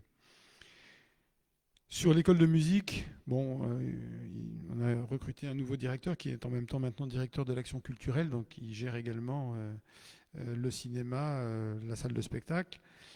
Et donc, un certain nombre d'initiatives ont été prises pour pouvoir là aussi développer l'apprentissage de la musique. Cette école de musique va être l'une des écoles de musique les plus importantes du département. Voilà, pas loin en tous les cas des premières places, puisque nous allons avoir plus de 500 élèves inscrits. Nous avons plus de 500 élèves inscrits à la rentrée de septembre. Voilà. Donc, ce qui est vraiment une réussite importante et qui permet de montrer là aussi que le fait qu'on ait décidé à un moment que cette école de musique devienne intercommunale et soit gérée par l'intercommunalité plutôt que par des associations a montré sa pleine efficacité. Sur le centre aquatique, voilà, on a dû renégocier notre contrat avec le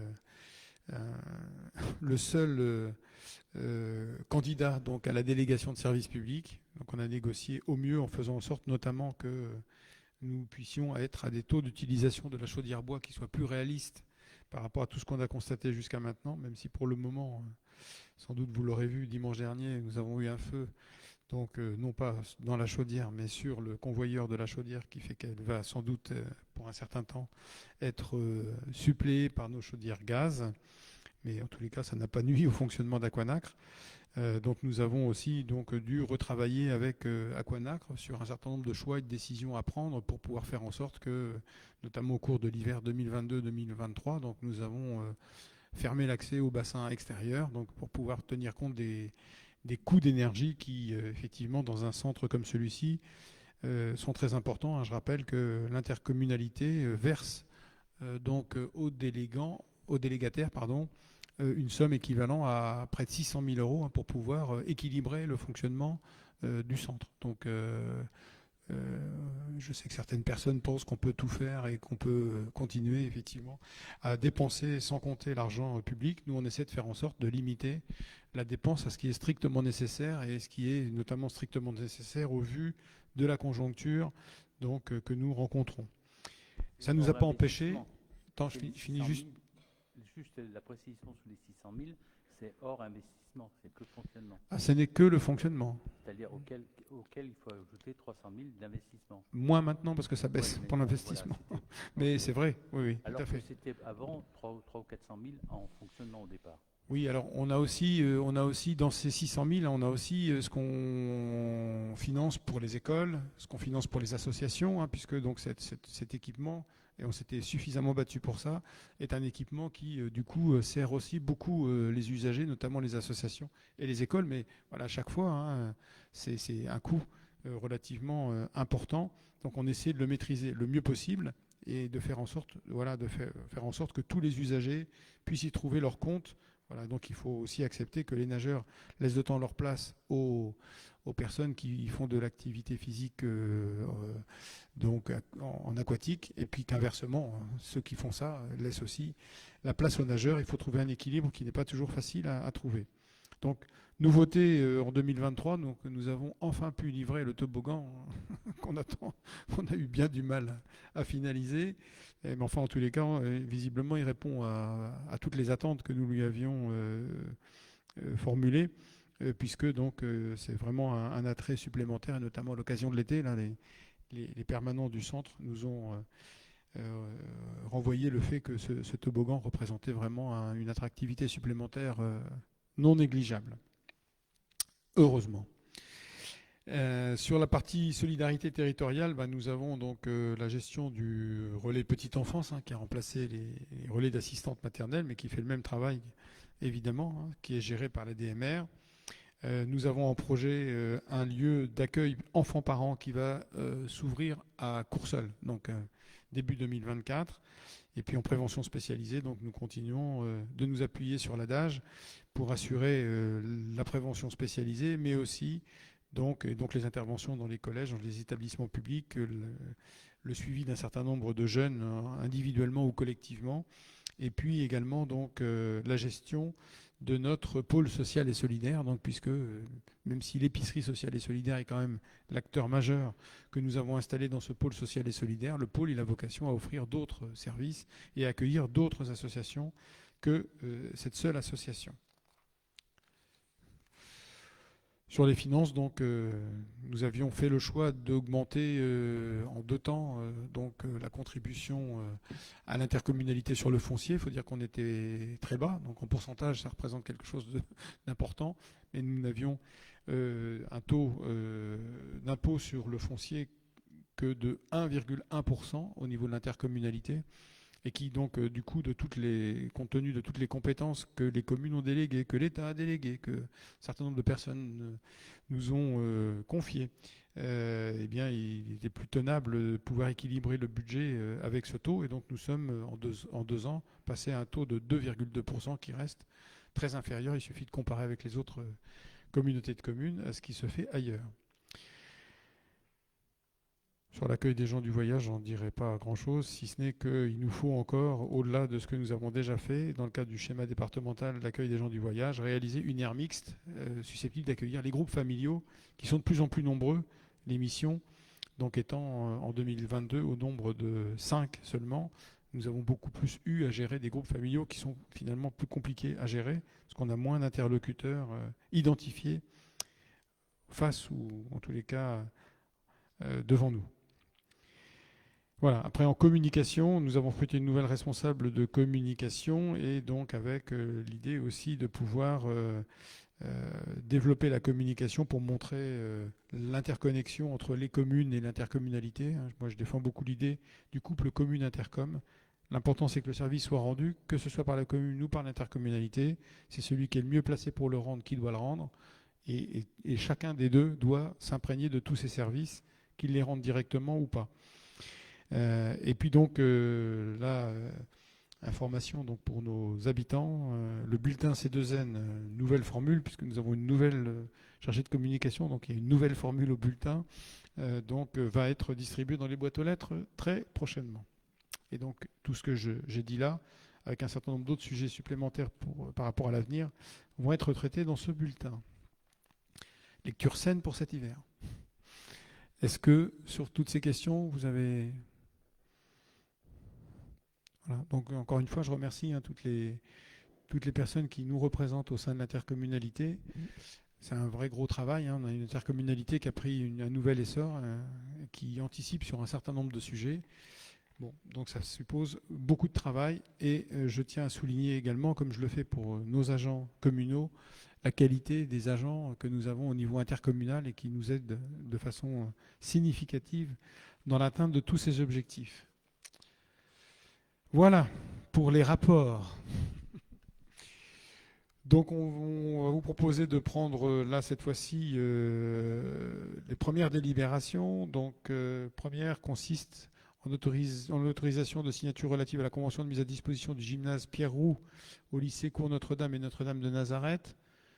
Juste peut-être dire qu'il s'agit d'un tarif qui est fixé au niveau du tarif que le collège Maîtrise Notre-Dame nous facture lorsque nous utilisons, nous, les locaux de la salle des sports du collège Maîtrise Notre-Dame. Voilà. Donc c'est un jeu de réciprocité et du coup, voilà, d'harmonie des tarifs que nous souhaitons préserver. Comme le collège Maîtrise a augmenté son tarif, nous devons d'augmenter le nôtre également. Pas de questions? Oui. Ah, tu votes pour? Attends. Donc, je vous propose d'adopter les termes de la convention avec les lycées Cours Notre-Dame et Notre-Dame de Nazareth pour l'utilisation du gymnase, du parc des sports Pierre-Roux et du dojo par les lycéens de ces deux établissements, un tarif horaire de 14,65 € et de m'autoriser à signer tous les documents relatifs à cette affaire et notamment la convention. Est-ce qu'il y a des votes contre? Est-ce qu'il y a des abstentions? Merci. Donc, dans l'autre sens, c'est la convention qui nous lie avec le collège Maîtrise pour qu'il nous mette à disposition cette fois-ci le gymnase. Donc, je vous propose qu'on passe directement à la délibération et au vote. Et je vous propose d'adopter les termes de la convention relative à la mise à disposition des associations d'ouvresses du gymnase du collège de la Maîtrise Notre-Dame, un tarif de 14,65 € et de m'autoriser à signer tout document relatif à cette affaire et notamment la convention. Est-ce qu'il y a des votes contre? Est-ce qu'il y a des abstentions? Merci. Alors ensuite, peut-être je vais te laisser, Lydia, dire deux mots sur la mise à disposition d'un nouveau logement communal, donc un studio que nous avons récupéré,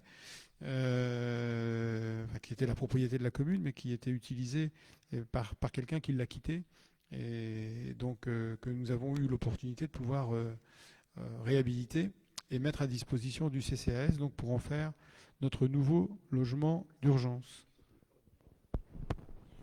Oui, donc le logement qui était autrefois logement d'urgence, et je rappelle le but d'un logement d'urgence, le logement d'urgence sert à loger les personnes sous conditions de ressources qui ont des problèmes de rupture brutale de logement, que ce soit pour des raisons d'aléas ou d'autres types de raisons.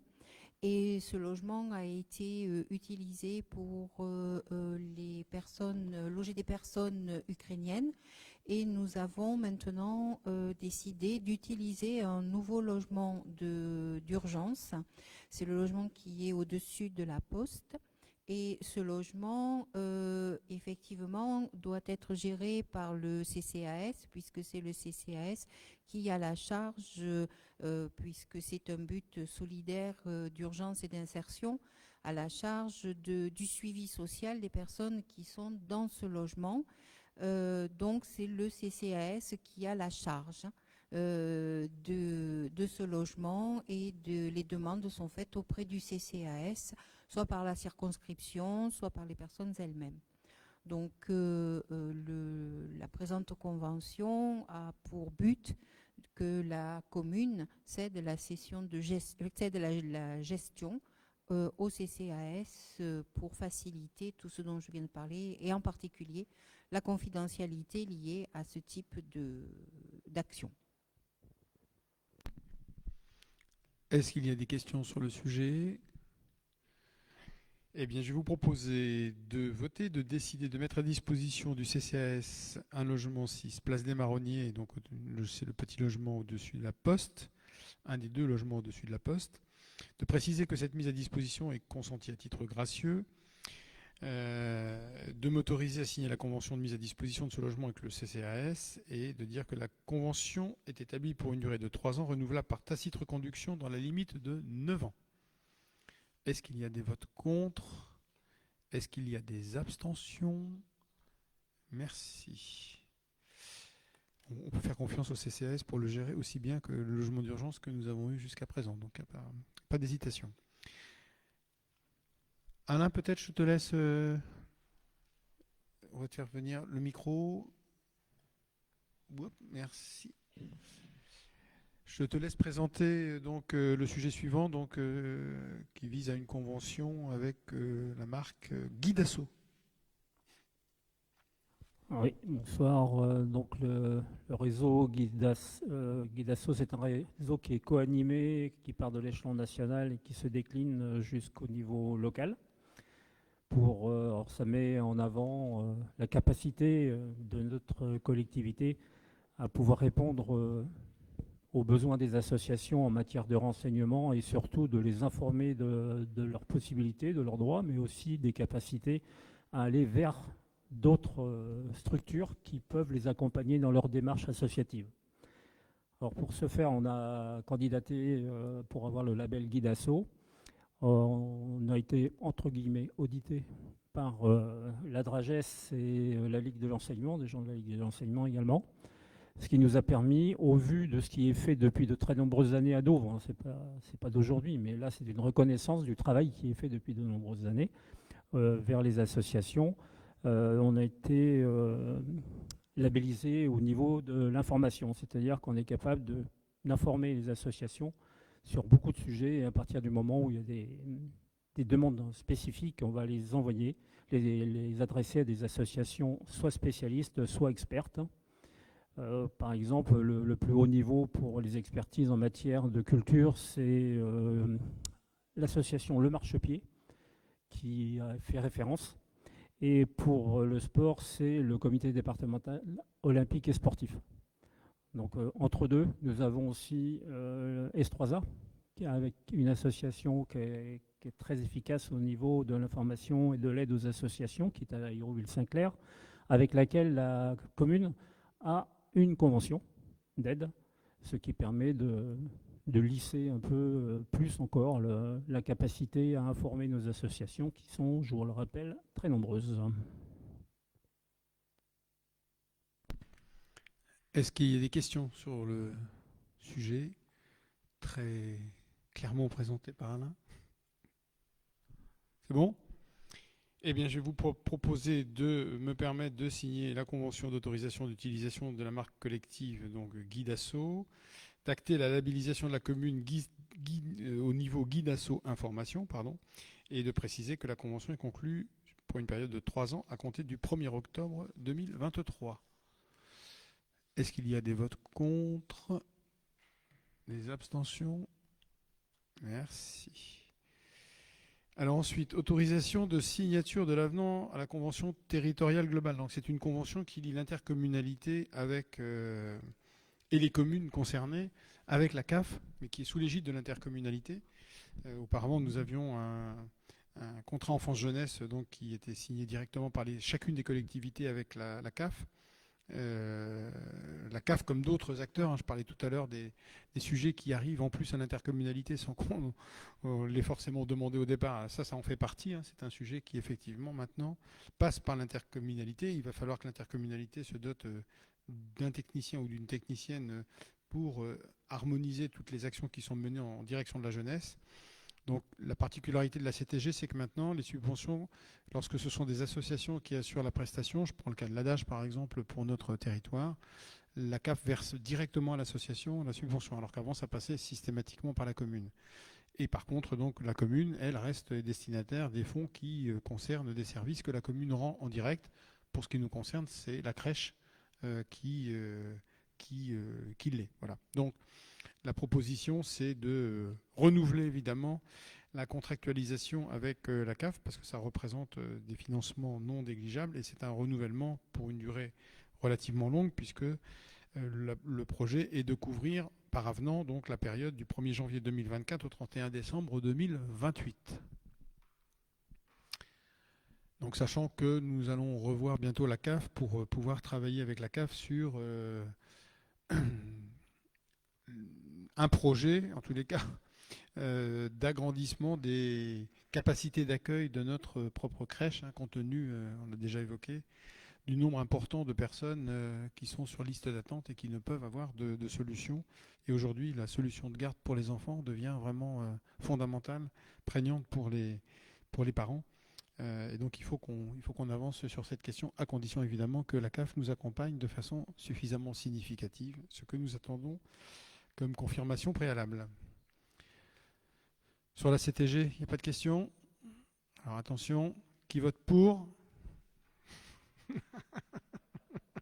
Voilà, ça réveille un peu. Qui s'abstient? Qui vote contre? Je crois que tous les doigts sont levés, donc il n'y a pas de vote contre. C'est parfait, je vous en remercie. Alors je vais passer la parole maintenant à Claire. Youp. Bon, je peux... Tu veux. Tiens. Donc sur la décision modificative numéro 2 du budget. Voilà, donc vous savez que notre budget est établi en décembre pour l'année suivante, donc pour 2023, nous avons voté le budget primitif. Nous avons révisé ce budget lors du budget supplémentaire au printemps et nous avions déjà pris une décision modificative cette année. Donc là, je vais vous exposer les motifs de cette deuxième décision modificative que nous soumettons, puisque vous savez que le budget il est établi le plus fidèlement possible au vu de ce qu'on prévoit pour l'année, mais que la réalité des dépenses, voire des recettes, peut être un petit peu différente de ce qui est envisagé.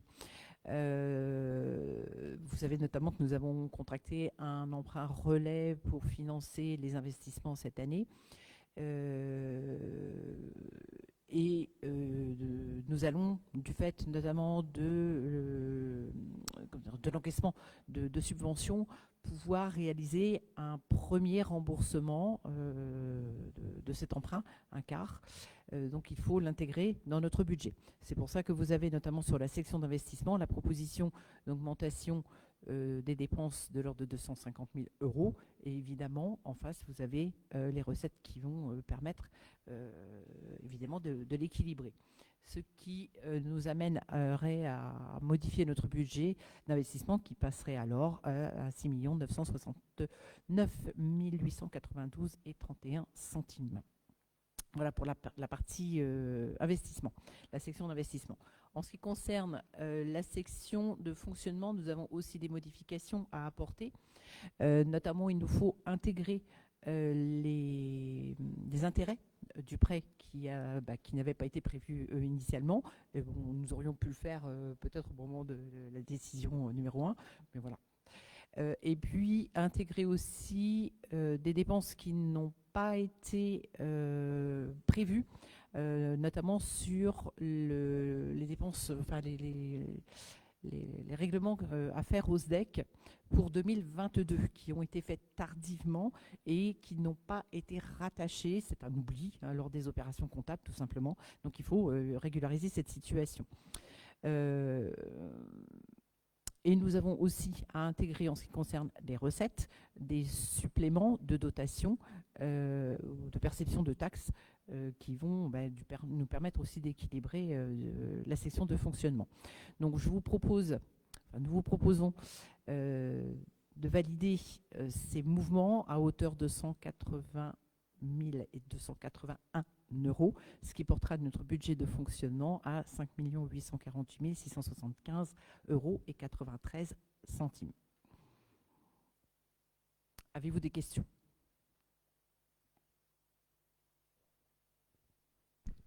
Les chiffres vous ont éteint. Bon, ce sont des régularisations habituelles. On n'en fait pas souvent d'ailleurs des décisions modificatives. Là, c'est vraiment. D'ailleurs, c'est la deuxième simplement. Il pourrait y en avoir dans les faits bien plus que ça, mais voilà, c'est la deuxième de l'année, ce qui peut.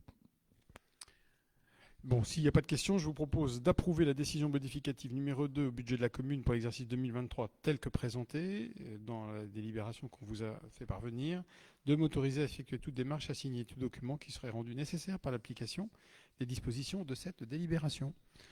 Est-ce qu'il y a des votes contre? Est-ce qu'il y a des abstentions? Eh bien, merci. Alors, ensuite, marché de groupement de commandes relatif à la fourniture et la livraison de repas en liaison froide pour l'école primaire Diane Fossé. Madame Muriel. Bonsoir à toutes et tous. Alors, nous avons, depuis le mois de janvier de cette année civile, nous avons été confrontés à 2 augmentations des tarifs des repas de la cantine que nous avons négociées auprès de notre prestataire Convivio. Donc 1er janvier 2023 à hauteur de 4,5% et 1er septembre 2023 à hauteur également de 4,5%. Ces augmentations sont entièrement prises en charge par la commune. Elles n'ont pas été imposées, enfin reportées sur les tarifs des prestations facturées aux familles. Alors, à titre informatif, l'an passé, le tarif de repas crèche, on a des tarifs différents selon forcément les âges des enfants. Donc, le tarif crèche d'un repas était à 2,64 €. À l'heure actuelle, il est à 2,87 €. Pour la maternelle, c'était 2,85 €. À l'heure actuelle, il est à 3,10 €. Pour l'école élémentaire, 2,90 €. Aujourd'hui, 3,16 € et pour les adultes, 3,06 € et actuellement 3,33 €. Alors, à l'heure actuelle, nous avons pu déjà calculer jusqu'au mois d'août l'effort que la commune avait fait en supplément par rapport à cette augmentation. Donc, nous avons précisément, j'arrondis, on a pris à notre charge 3 200 € entre le mois de janvier et le mois d'août. Et nous avons fait une projection pour le mois de décembre en reprenant le nombre de repas que nous avions facturés l'an passé de septembre à décembre, puisque évidemment on ne peut pas savoir à l'avance précisément combien d'enfants vont manger à la cantine. Et donc nous serions à hauteur de 2 100 € au niveau de notre participation. Donc sur l'année entière, ça nous ferait 5 300 € supplémentaires à prendre en charge par la commune. Voilà.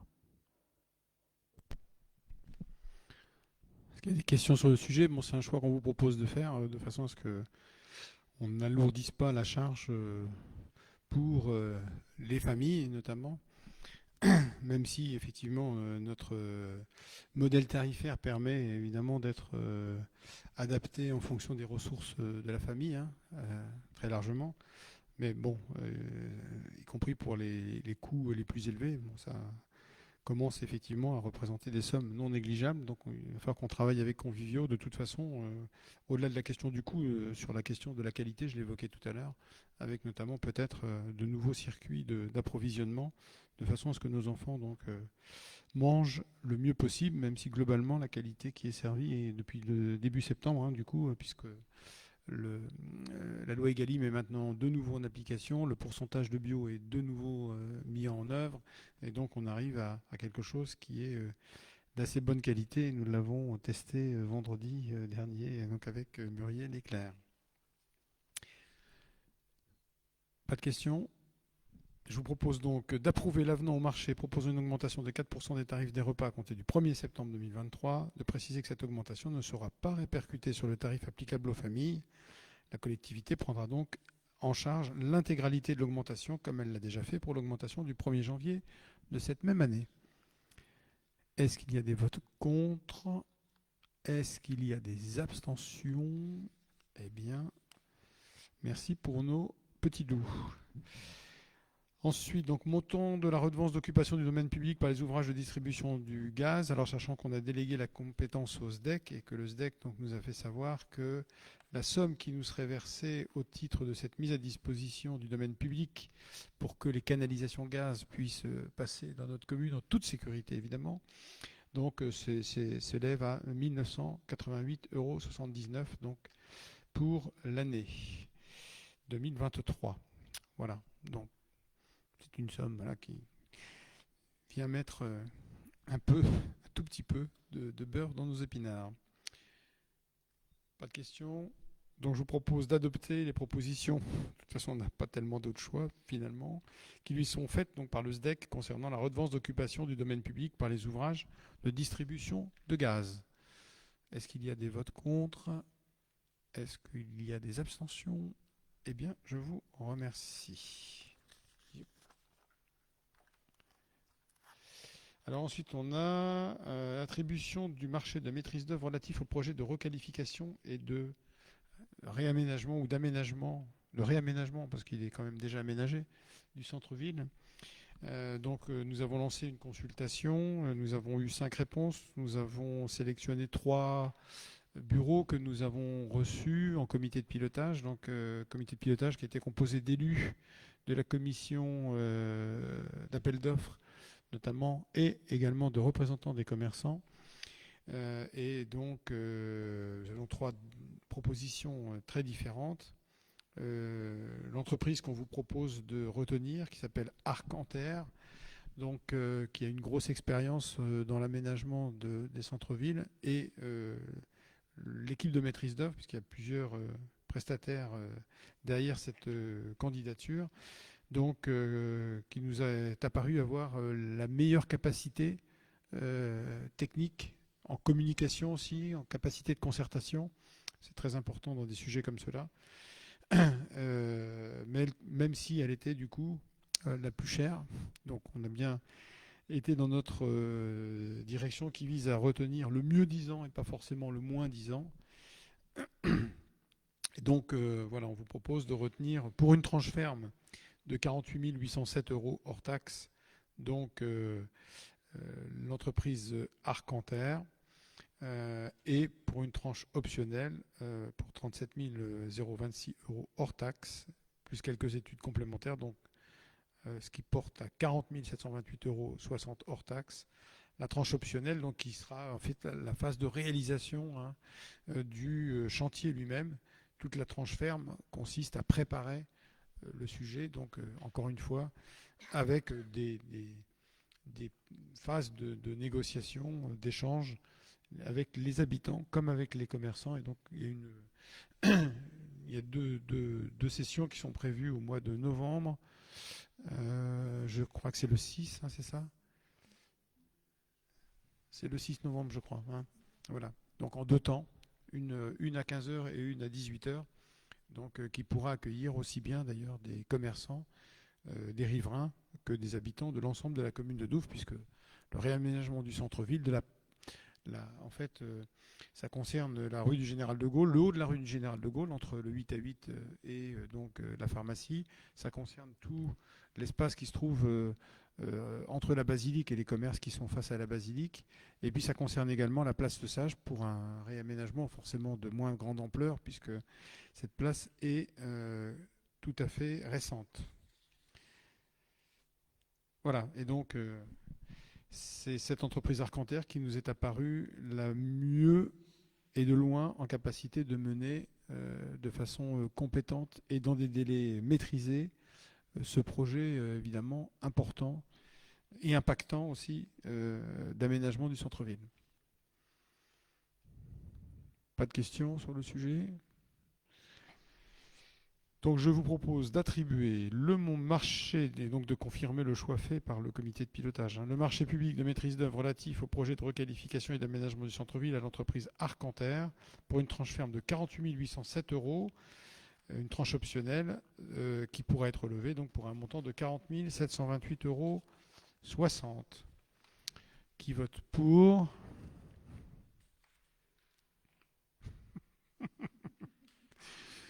Qui s'abstient? Merci. De temps en temps, il faut bien varier un petit peu les plaisirs. Et donc, dans la foulée, on vous propose de demander une aide de la Banque des Territoires qui intervient donc pour aider des études pour les communes qui sont petites villes de demain, ce que nous sommes. Et donc, on vous propose de demander une subvention de 50%, pas de 50%, une subvention de 15 725 €, donc sur un coût d'étude de base qui était fixé par la Banque des Territoires à 36 975 € hors taxe. Donc cette somme de 15 725 € viendrait en déduction des sommes que je vous ai évoquées tout à l'heure, bien sûr. Donc avec un versement en 2 temps, 50% à la signature et 50% après la remise du rapport final de l'étude, donc de la partie ferme, la tranche ferme. Pas de questions? Difficile de refuser ces 15 725 €. Donc je vous propose d'adopter les termes de la convention financière de la Banque des Territoires et notamment le montant de la participation financière de 15 725 €, de m'autoriser à signer la convention financière avec la Banque des Territoires relative aux modalités financières de subventionnement de l'étude. Est-ce qu'il y a des votes contre? Est-ce qu'il y a des abstentions? Merci. Je vais repasser le micro. Ah ben, il l'a déjà, c'est parfait. Donc à Alain sur une subvention exceptionnelle en faveur de l'association du don du sang, qui donc fait un travail depuis quelques mois vraiment tout à fait remarquable. Oui, cette subvention fait suite à une première subvention qui a été accordée au mois de mars de 300 € également. Donc l'association, pour rappel, a été reprise en 2021 alors qu'elle était complètement arrêtée, avec pas de fonds en plus à ce moment-là. Là, en plus, il y a le travail qui est fait par les bénévoles a amené une augmentation du nombre de donneurs, ce qui est forcément intéressant. Et cette augmentation résulte aussi de la qualité de l'accueil et de la collation qui est servie par l'association avec l'EFS. Pour cette subvention, cette demande, là, s'il y a une demande supplémentaire, c'est parce qu'on n'a pas su évaluer, lors de la première demande, le niveau sur lequel l'association a besoin. Mais on ne pouvait pas non plus maîtriser un petit peu tout, étant donné que c'est le départ, un renouveau de l'association à ce niveau-là, quoi. Il faut savoir que l'association nous avait demandé à la base une subvention de 1 000 € et que, comme d'habitude, on discute toujours un petit peu pour vérifier si c'est bien justifié. On a tellement discuté qu'ils ont diminué de façon excessive leur demande par rapport effectivement aux besoins réels qu'ils ont constatés. Alors, du coup, est-ce qu'il y a des questions, des observations ? Il faut se féliciter quand même du travail qui est fait. On a, notamment au mois d'août, on ne s'attendait pas forcément à ça. On a eu plus de 104 donneurs, alors qu'au mois d'août, début août, notre commune est vidée d'une partie de ses habitants, mais du coup, on s'aperçoit qu'on rayonne de façon assez large, bien autour de Douvres. Et donc, les personnes qui assurent l'accueil et la récompense minimale nécessaire pour les personnes qui donnent leur sang, donc par un goûter ou voilà, quelques agapes qui leur permettent de se reconstituer rapidement.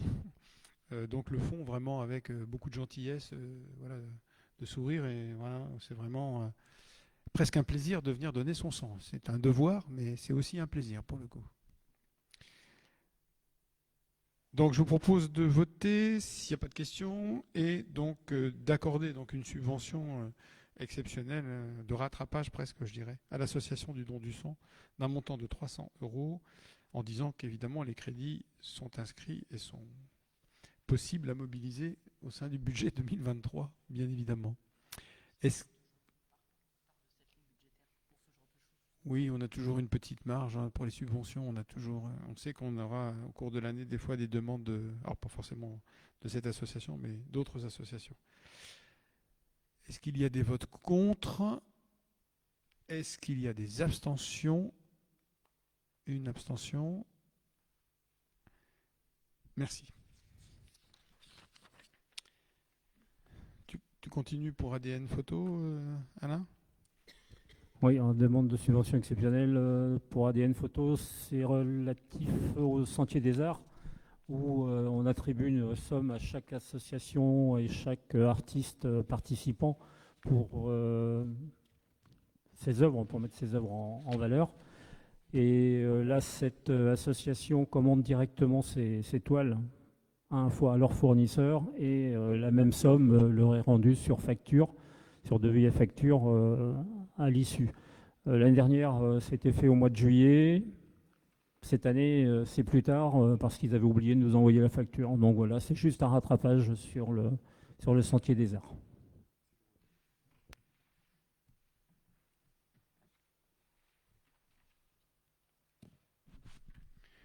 Est-ce qu'il y a des questions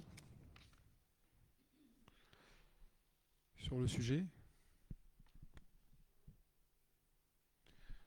Donc, je vous propose de voter donc l'attribution de cette subvention à l'association ADN Photo, donc pour un montant de 243 € en disant de la même manière que les crédits sont prévus et existent au sein du budget 2023. Est-ce qu'il y a des votes contre? Est-ce qu'il y a des abstentions? Eh bien, merci pour eux qui font, au-delà du Sentier des Arts aussi, un travail intéressant et utile pour la commune et pour la mise en valeur de la commune. Point suivant, donc recensement en 2024 de la population. Nous allons avoir cette fois-ci donc un recensement complet, donc avec une précision sans doute beaucoup plus fine du nombre d'habitants de notre commune, puisque les dernières années, en fait, c'était une estimation, en fait, une projection réalisée par l'INSEE à partir du précédent recensement. Et donc, pour ça, il nous faut des agents recenseurs et il nous faut rémunérer, évidemment, ces agents recenseurs, ce que nous vous proposons de faire au travers de cette délibération. Donc, nous avons besoin de 11 postes d'agents recenseurs. J'en profite pour, s'il y a des personnes qui sont derrière leur écran et qui peuvent avoir un intérêt à occuper ce poste, qu'ils se fassent connaître auprès de la commune pour qu'on puisse les identifier et les retenir parmi les 11 personnes nécessaires.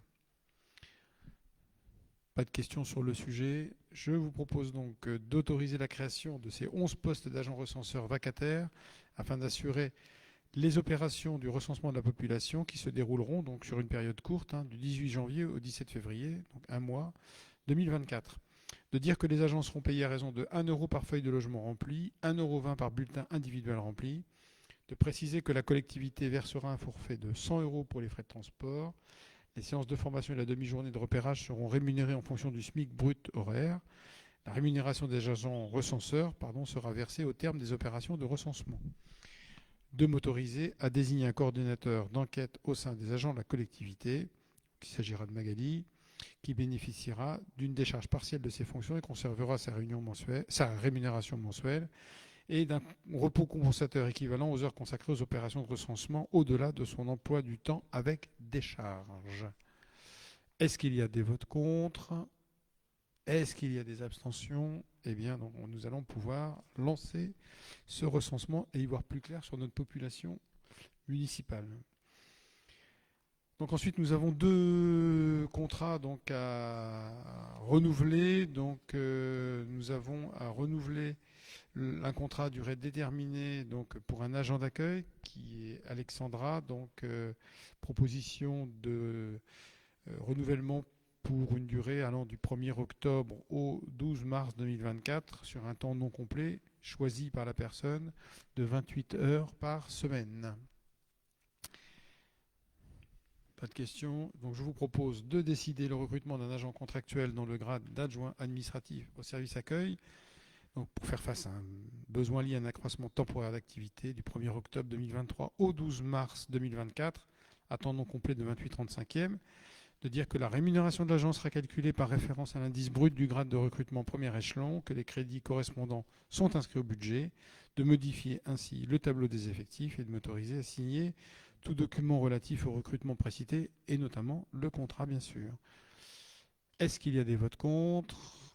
Est-ce qu'il y a des abstentions ? Eh bien, merci pour elles. Et puis donc, dans le même ordre d'idées, pour une durée plus longue cette fois, donc le recrutement, je propose de décider le recrutement d'un agent contractuel dans le grade d'éducatrice de jeunes enfants à la crèche municipale pour faire face à un besoin lié à un accroissement temporaire d'activité pour la période du 11 octobre 2023 au 10 octobre 2024 à temps complet. Donc, il s'agit de Dorothée. De dire que la rémunération de l'agent sera calculée par référence à l'indice brut du grade de recrutement en premier échelon, que les crédits correspondants sont inscrits au budget et de modifier ainsi le tableau des effectifs. Est-ce qu'il y a des votes contre ? Est-ce qu'il y a des abstentions ? Eh bien, merci beaucoup. Au passage, pour la crèche, puisqu'on est sur la crèche, quand même une information sur le fait qu'on va modifier les conditions de mutualisation avec la crèche de Luc, puisque nos 2 crèches fermeront respectivement 3 semaines durant la période d'été. Et donc, chaque crèche accueillera à tour de rôle les enfants sur Luc pendant... C'est Luc d'abord, juillet, et puis nous ensuite sur août. Donc, tout ça est possible aujourd'hui, évidemment, puisqu'on a à peu près le même nombre de berceaux dans les deux crèches. Si nous décidons évidemment d'augmenter la capacité d'accueil de notre crèche, il faudra qu'on revoie les conditions de fonctionnement de la mutualisation qui seront du coup un petit peu plus compliquées potentiellement. Voilà. Et donc du coup nous continuons de façon tout à fait constructive à travailler avec nos amis lutins sur cette mutualisation qui permet, et c'est toujours bon à rappeler quand même de temps en temps, parce qu'on nous annonce que des mauvaises nouvelles à peu près partout, hein. Donc là, en l'occurrence, cette crèche est ouverte 51 semaines sur 52. Une crèche publique ouverte 51 semaines sur 52. Et contrairement à tout ce qui est véhiculé en ce moment sur les crèches, nous avons une crèche qui fonctionne de façon tout à fait satisfaisante, avec une grande satisfaction des parents et des enfants. Et de temps en temps, ça fait du bien de dire que des choses vont bien, parce qu'on a l'impression que tout va mal dans cette société maintenant. Alors, il y a une liste d'attente. La seule question, c'est effectivement, il y a une liste d'attente importante. Voilà. Mais il vaut mieux faire envie que pitié. Donc, mais on va travailler sur la question de toute façon. Ensuite, donc, il nous reste un point, donc, qui est l'acquisition d'une parcelle de Monsieur Denis, donc Jean-Pierre, qui, donc, en l'occurrence, ne l'occupait pas, puisqu'il s'agit d'une petite parcelle qui va permettre de réinstaller, je rassure hein, toutes les personnes qui ont douté éventuellement, donc l'ouvrage indispensable à l'identification de la commune qui se trouvait au Calvaire. Hein. Et donc en l'occurrence, ce terrain était déjà occupé par le dit Calvaire, sauf que voilà, aucune régularisation n'avait été faite. Et la haie et le grillage de la propriété de Jean-Pierre Denis était bien derrière le Calvaire, sauf que sa propriété couvrait potentiellement le Calvaire. Et comme il nous faut quand même le réinstaller, il est mieux qu'on le réinstalle sur un terrain qui a une propriété claire et nette, et qu'on n'aille pas l'installer sur la propriété d'un particulier. Donc on vous propose d'acheter pour la modique somme de 2 000 €, toutes indemnités confondues, cette surface de 108 m², dont Monsieur Denis est propriétaire. Pas de questions sur le sujet ? Eh bien donc je vous propose de décider l'acquisition de la parcelle PZ2 81 d'une surface totale de 108 m², de m'autoriser à signer l'acte authentique d'achat de ce terrain à Monsieur Denis au prix de 2 000 €, toutes indemnités confondues, exception faite quand même évidemment des frais notariés à la charge de la commune. Est-ce qu'il y a des votes contre ? Est-ce qu'il y a des abstentions ? Eh bien, je vous en remercie. Le calvaire de quelques-uns va s'interrompre du coup avec cette décision. Parce que j'ai vu beaucoup de choses sur les réseaux sociaux par rapport à ce calvaire que beaucoup, sans doute, ont découvert une fois qu'il a été retiré.